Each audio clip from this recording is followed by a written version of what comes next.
दोस्तों, आज की बड़ी खबरें। स्वाति मालीवाल एफआईआर। मुझे 7-8 थप्पड़ मारे, शरीर के निचले हिस्से पर भी लात मारी। एफआईआर में स्वाति मालीवाल के आरोप। स्वाति ने एफआईआर में कहा कि वे लगातार मदद के लिए चिल्ला रही थी, लेकिन विभव नहीं रुका। आरोप लगाया कि विभव ने उनकी छाती, पेट और शरीर के निचले हिस्सों पर भी लात से हमला किया है।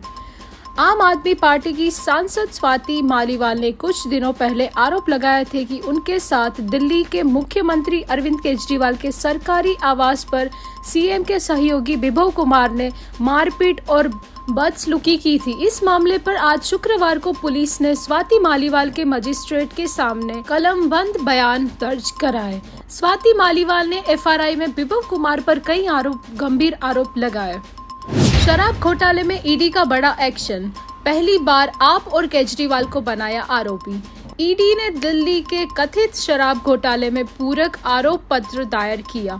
इस आरोप पत्र में दिल्ली के मुख्यमंत्री अरविंद केजरीवाल और आम आदमी पार्टी का नाम आरोपी के तौर पर पहली बार दर्ज किया गया है। दिल्ली के कथित शराब घोटाले में प्रवर्तन निर्देशालय ने बड़ा एक्शन लिया है। ईडी ने शुक्रवार को सप्लीमेंट्री चार्जशीट दायर करते हुए पहली बार आम आदमी पार्टी और इसके राष्ट्रीय संयोजक अरविंद केजरीवाल को आरोपी बनाया। ये पहला मौका है जब किसी राजनीतिक दल को पीएमएल केस में आरोपी बनाया गया है। इसके अलावा कथित घोटाले में पहली बार दिल्ली के मुख्यमंत्री को भी आरोपी बनाया गया है। ईरान के साथ चाबहार डील पर पहली बार बोले पीएम मोदी। इशारों में अमेरिका को भी दिया जवाब।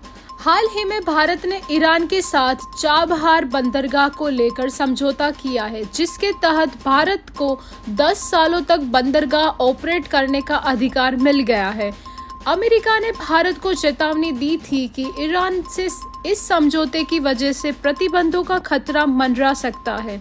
अब प्रधानमंत्री नरेंद्र मोदी ने आज तक को दिए एक्सक्लूसिव इंटरव्यू में इस मुद्दे पर पहली बार टिप्पणी की है। उन्होंने कहा कि चाबहार समझौता भारत की अर्थव्यवस्था के लिए बहुत बड़ा समझौता है। साथ ही चाबहार समझौते पर अमेरिका की चेतावनी पर भी पीएम मोदी ने दो टूक जवाब दिया। उन्होंने अमेरिका का नाम लिया बिना कहा कि भारत कोई भी फैसला अपने लिए करेगा, किसी तीसरे के आधार पर नहीं। पीओके में रही संसाधनों की लूट, भारत ने बताया क्यों भड़के हैं वहां के लोग।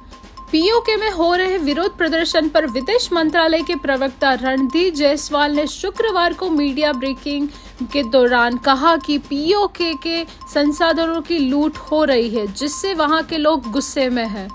पाकिस्तान के कब्जे वाले कश्मीर में पिछले कई दिनों से भारी विरोध प्रदर्शन जारी है। पिछले दिनों पीओके में प्रदर्शनकारियों पर सुरक्षा बलों द्वारा गोलियां चलाई जाने से कम 3 लोगों की मौत हो गई और 6 अन्य लोग घायल हो गए। अब इसको लेकर भारत ने आधिकारिक बयान जारी किया है। पीओके में हो रहे विरोध प्रदर्शन पर विदेश मंत्रालय के प्रवक्ता रणधीर जायसवाल ने शुक्रवार को मीडिया ब्रीफिंग के दौरान कहा कि पीओके के संसाधनों की लूट हो रही है, जिससे वहां के लोग गुस्से में है। विपक्ष उनके दावों पर चुटकी जरूर ले रहा है, लेकिन शाह पूरी तरह आत्मविश्वास से भरे हुए हैं। उनका कहना है कि पीएम मोदी प्रचंड बहुमत के साथ ही फिर वापसी कर रहे हैं। एएनआई को दिए गए इंटरव्यू अमित शाह ने हर सवाल का जवाब दिया। उनसे पूछा गया कि अगर बहुमत नहीं मिलता तो क्या शाह के पास कोई प्लान बी भी तैयार है। इस पर गृह मंत्री ने कहा, प्लान बी की जरूरत तब पड़ती है जब प्लान ए के सफल होने की संभावना 60% से कम होती है। मैं तो भरोसे के साथ कह सकता हूँ कि पीएम मोदी प्रचंड बहुमत के साथ फिर वापसी करने वाले हैं।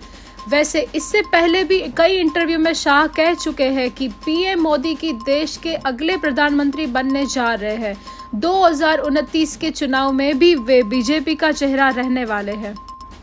कार्तिक आर्यन के मामा मामी की मुंबई होर्डिंग हादसे में हुई मौत, अंतिम संस्कार में दिखे एक्टर। मुंबई होर्डिंग हादसे में कार्तिक आर्यन के मामा मामी की मौत हो गई। एक्टर गुरुवार को उनके अंतिम संस्कार में भी पहुंचे थे। मुंबई के घाटकोपर में होर्डिंग गिरने से हुए हादसे में मरने वाले 16 लोगों में से 2 अभिनेता कार्तिक आर्यन के रिश्तेदार थे। 13 मई को मुंबई में घाटकोपर होर्डिंग हादसा हुआ था। मिस्र ने इजरायली सीमा पर भेजे सैनिक। इजरायल के साथ बढ़ा रहा टेंशन। क्या एक और युद्ध होगा शुरू? इजरायल और हमास का युद्ध मिस्र के लिए मुसीबत है। मिस्र की गाजा और इजरायल दोनों से ही सीमा लगती है, लेकिन अब मिस्र की टेंशन बढ़ती जा रही है क्योंकि इजरायल ने राफा पर हमला कर दिया है। इस बीच रिपोर्ट आई है कि मिस्र बख्तरबंद वाहनों में सीमा के पास अतिरिक्त सैनिक भेज रहा है। ये मिस्र और इजरायल के बीच खराब संबंधों का संकेत है। Sinai foundation for human rights ने कहा कि युद्धक गियर के साथ 15 बख्तरबंद वाहनों को बुधवार शाम को शेख जुवैद के सिनाई निवासियों ने गाजा के साथ मिस्र की सीमा की ओर जाते हुए देखा। न पाउडर न स्टीरॉयड, कार्तिक ने इस देसी तरीके से बनाई तगड़ी बॉडी। चंदू चैंपियन से सब पूछ रहे हैं सीक्रेट। अब तक की फिल्मों में दुबले पतले मासूम से दिखने वाले कार्तिक इस पोस्टर में फौलादी लुक में बरपा रहे हैं। उनके लोहे से तपती बॉडी को देखकर हर कोई हैरान है। बॉलीवुड स्टार कार्तिक आर्यन की अगली फिल्म चंदू चैंपियन का पहला पोस्टर जारी हुआ है। पोस्टर में कार्तिक को पहचानना मुश्किल हो रहा है और इसकी वजह है कि उनका गजब का बॉडी ट्रांसफॉर्मेशन। चंदू चैंपियन के पोस्टर ने इंटरनेट पर तहलका मचा दिया है। लंगोट पहने और दौड़ते हुए दिख रहे चंदू की एक एक मसल्स अलग ही नजर आ रही है।